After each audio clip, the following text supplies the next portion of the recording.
New questions and doubts are being raised about the story of an alleged gang rape at the University of Virginia, an account that grabbed national attention, including ours. The story, first published in Rolling Stone, detailed the alleged brutal rape of a freshman at a fraternity house 2 years ago.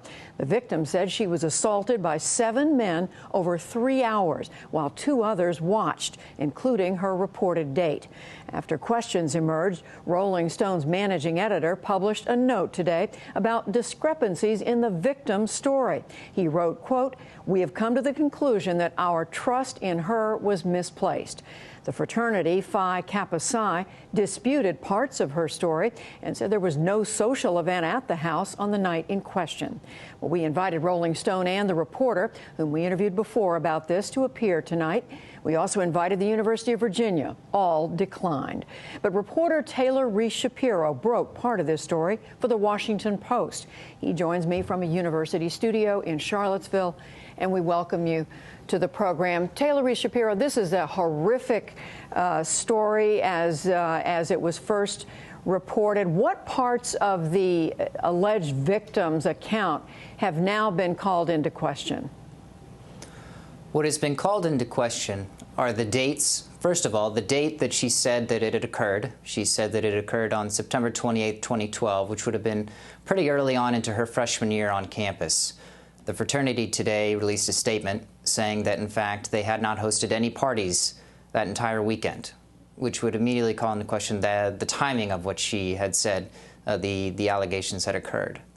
In addition, it's not clear precisely who was among her alleged attackers. She had said for years even, since from the very beginning, that she had identified one of the men that she believed was involved, that in fact that they were somebody that she had been dating him, or had gone out on a date with him.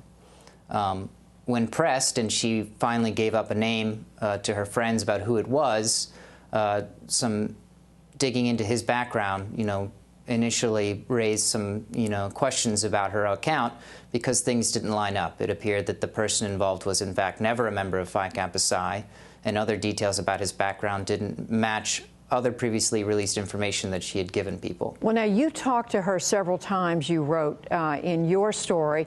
How is she explaining these discrepancies? She sticks by her story. She believes that the account of what she gave is the truth.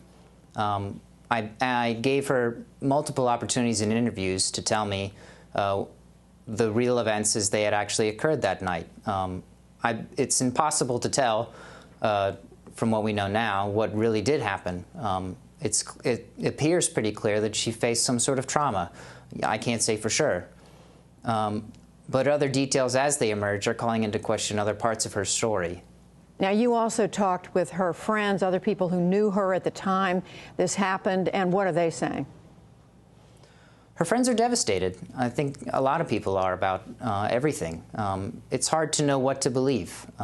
It's pretty clear now that details related in the first article, did not line up with stuff that's pretty easy to check out, such as the fact whether or not a party was held at that house that weekend. From now, it's about building trust. It's about building trust between her and other people around her, and about the people who trusted her to tell them for her to tell them the true story. What about the fraternity? They were asked, I gather, by Rolling Stone months ago about this, starting months ago, and it wasn't until just today that they put out a statement saying, as you said, that the date, there wasn't a social event that night, and so forth. Do you have a better sense of their perspective in this? I've spoken with members of the fraternity throughout my reporting. We reached out to them from the very beginning because we wanted to make sure that we got all sides of the story. They were hard-pressed. Few people actually talked to us on the phone, and if they did, they just said they didn't want to comment. Obviously, they were under fire. They were under pressure. Since then, people have already come forward to me saying that they feel, relief. They had even begun to doubt themselves. It's hard to say, that everything that goes on in a fraternity house any weekend. but they now feel some sense of validity that, you know, their side was the truth from the very beginning. What happens now at the university? Are they investigating? We know from other reporting there were other rapes that reportedly have taken place. Other students have given accounts of that at the university. Are those investigations continuing? What is the university saying going forward? It's pretty clear that this article and other allegations from this resulted in some serious, you know, sort of soul-searching here at the University of Virginia, for good reason. Sexual assault is a serious problem on college campuses everywhere, and I think that they, from the very beginning, said that they needed to address it. Regardless of the facts of this specific incident, I think that the need for them to address these issues on the campus, you know, still exists. Now, you also talked to other women who said they were sexually assaulted at the University of Virginia, some of them expressing concern that the unraveling of this story is going to have an effect on how seriously people take sexual assault on campus. What are they saying? They're saying, again, that it's about trust on the campus. In order for victims and survivors of sexual assault to feel comfortable to come forward, they need to feel that they're in an environment where they will be welcomed, where their story will be, you know, treated as credible. Obviously, you know, when instances where sexual assault allegations don't hold up to the facts, you know, that in part discredits other people who want to come forward. At the same time, you know, they are all about moving forward and encouraging others to come forward with their stories, because it's so crucial to address this national issue on college campuses. Taylor Reese Shapiro with the Washington Post. We thank you. Thank you.